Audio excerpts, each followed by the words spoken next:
ברשוס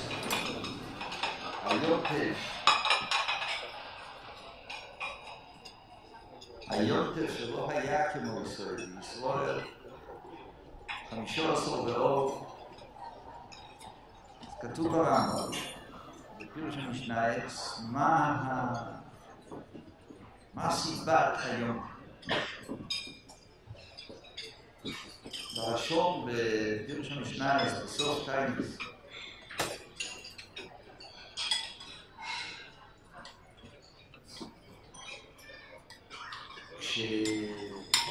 כשעבר זמן, כל שנה ושנה, הלשון ברמב"ם, המוות היה הרבה בכל תשעה באב.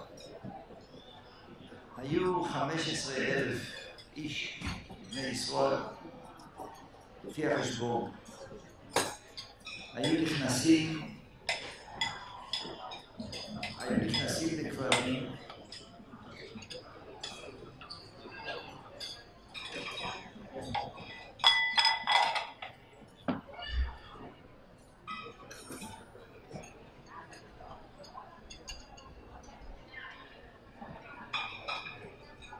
והיו הרבה שנשארים. לשון הרמב"ם המוות היה הרבה. ואז, בשנה האחרונה, המתינו, שכבו בקברים כל לילה, מתשעה באב, עד 15. המתינו עד 15 באב. וכשראו שהשנה הזאת, כן, לא היה, מכת המוות לא הייתה. ועוז, כך כתוב ברמב"ם, ועוז בוטחו בנפשם והאמינו בעצמם, והרגישו בו רצון הבורא והשבת אפו וסילוק חמוס ביניהם. ולכן עשו את אותו היום יום טוב. זו ההרגשה של כלל ישראל, הרגישו שכביכול בורא העולם רוצה אותנו בחזרה.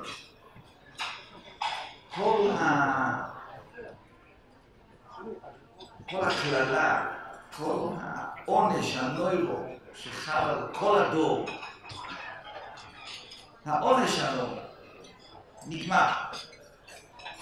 בוטחו בעצמו, בוטחו בנפשם והאמינו בעצמו, והרגישו בו רצון הבורא והשובס אפו וסילוק חמוס ביניהם. כביכול אנחנו רצויים בחזרה, כביכול הקדוש ברוך הוא רוצה לנו. אוהבתו יסונו ורוצי סובו. המושג תנחומים, זה מושג שהוא תמוה מאוד, זה מאוד לא מובן.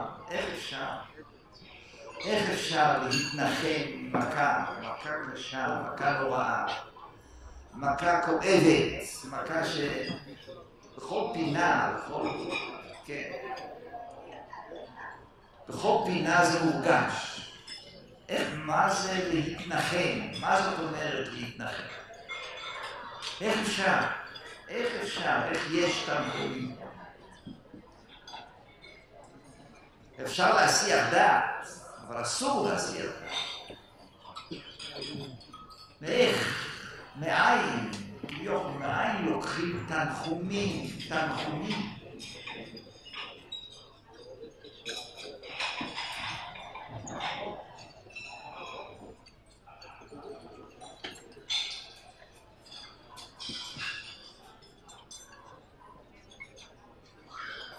ברש"י יחזקאל כתוב, ידוע, ברש"י, בספר יחזקאל כתוב, שאם אין תנחומים, אין אבלות. כל דין אבלות הוא רק מפני שהאבלים צריכים לקבל תנחום.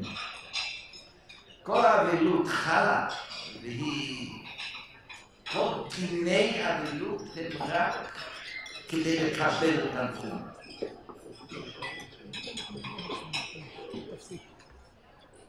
מאיפה? מאיפה מוצאים תנחומים? מאיפה אפשר להתנחם?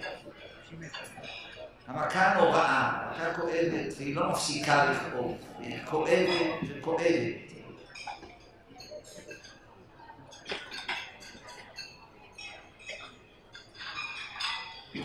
הדבר היחידי, תנחומים, הדבר היחידי ששייך,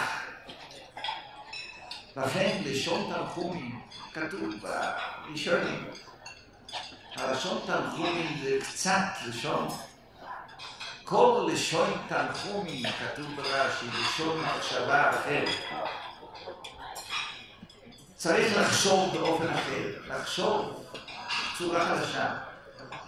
כמו כל תנחומים, וינוחם השם על הרוע אשר דיבר לעשות לעם. כמו חרטה. אדם צריך לחזור בו מהמחשבות הקודמות ולחשוב אחרת, להתבונן אחרת, לראות אחרת את הדברים.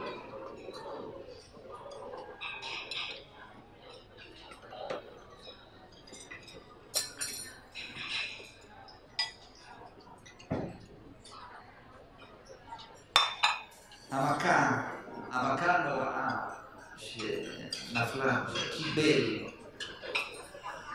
ילידינו, יהודאינו, וליום מרדכי שיחיה ויאריך ימים. המכה הקשה, להתבונן.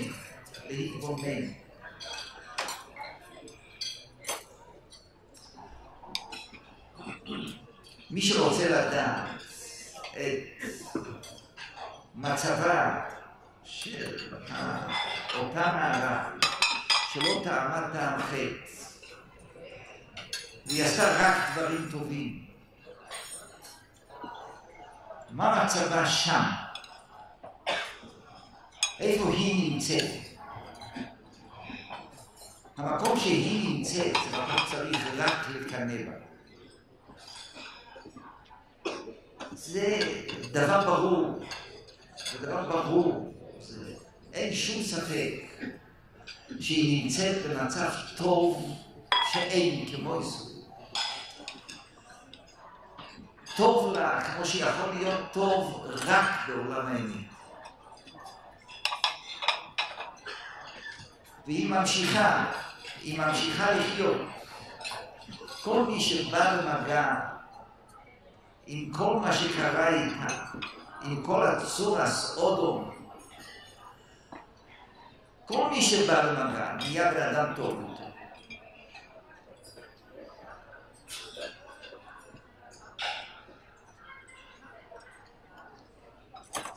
היא ממשיכה לבנות בני אדם. בני אדם נעשים טובים יותר על ידה. נעשים נעלים יותר.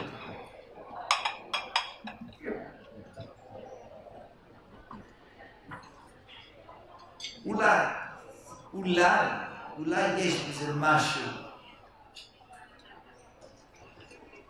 צריך להשתדל שהיא תמשיך ותחיה, שידעו כולם מה היא עשתה. ימשיכו את כל מה שהיא התחילה לעשות. ההמשך הזה, זה בשבילה המשך חיים. היא נמצאת פה, היא ממשיכה לעשות טוב.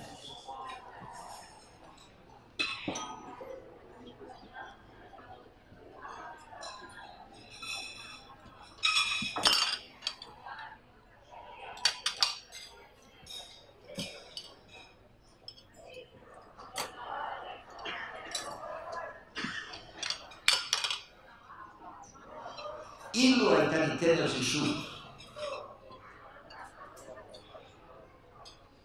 שהיא תגיע ותספר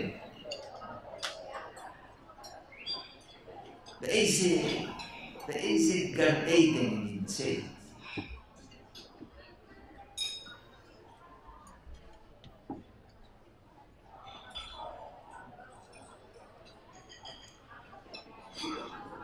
אז היו יכולים קצת משהו להתנחם.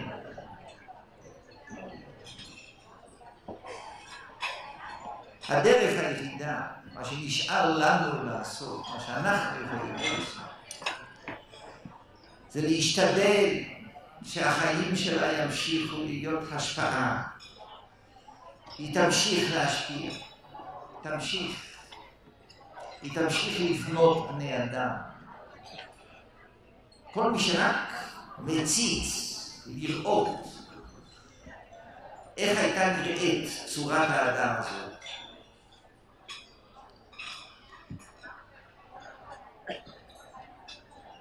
איזה חיים של טהרה, חיים של טוב, חיים של כולם, חיים מלאי חסד, אהבה, חסד, שפע כזה של לב, של טוב, טוב ומתי.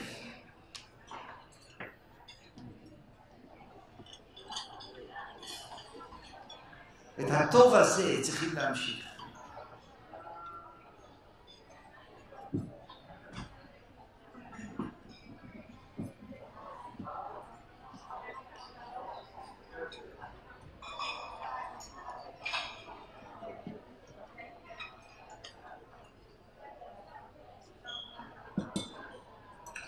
מה שהיא עשתה ב20 השנים שהיא הייתה בו, כאן בעולם הזה, כאן בעולם השקר, כאן בעולם החושך.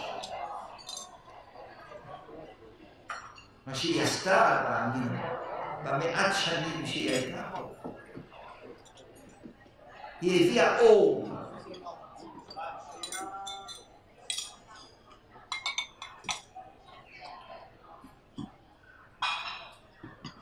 הקדוש ברוך הוא יעזור שהמשפחה,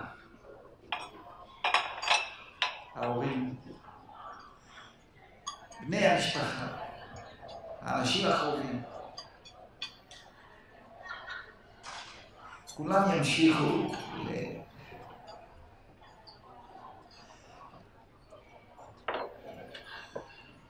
להיות טובים יותר.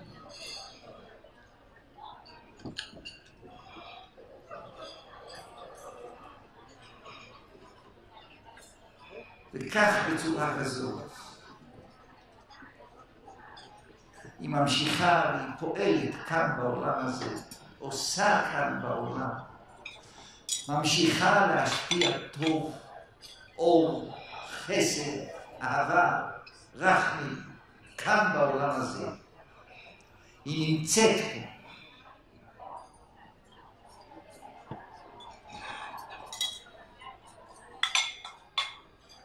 הקדוש ברוך הוא יעזור שאנחנו נשכיל לתפוס את זה נכון, להבין, לראות עד היכן הדברים מגיעים. ובדבר הזה יש משהו של תנחומים. כביכול, בורא העולם יחזק, יעודד, ייתן כוח ותוספת כוח ועוד תוספת כוח בזכותה של, אפשר לומר, הצדקת שהקדוש ברוך הוא לקח אותה אליו.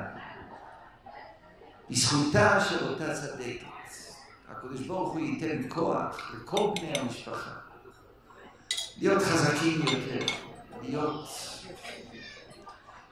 יותר משפיעי טוב, עוד ועוד ועוד, ממש כפי רצונה, כפי כל דרך חייה, שהיה כל השפעה של חן, חסד, רחמים, אהבו ושלום. הקדוש ברוך הוא יעזור שזה ימשיך להיות. במהרה בימינו בעל הנחומוס יחזיר לנו אותה מכל שיתקיים בנו דיני המוות לנצח. ומוחו אשר הקים דימו מעל כל פולים. אמן.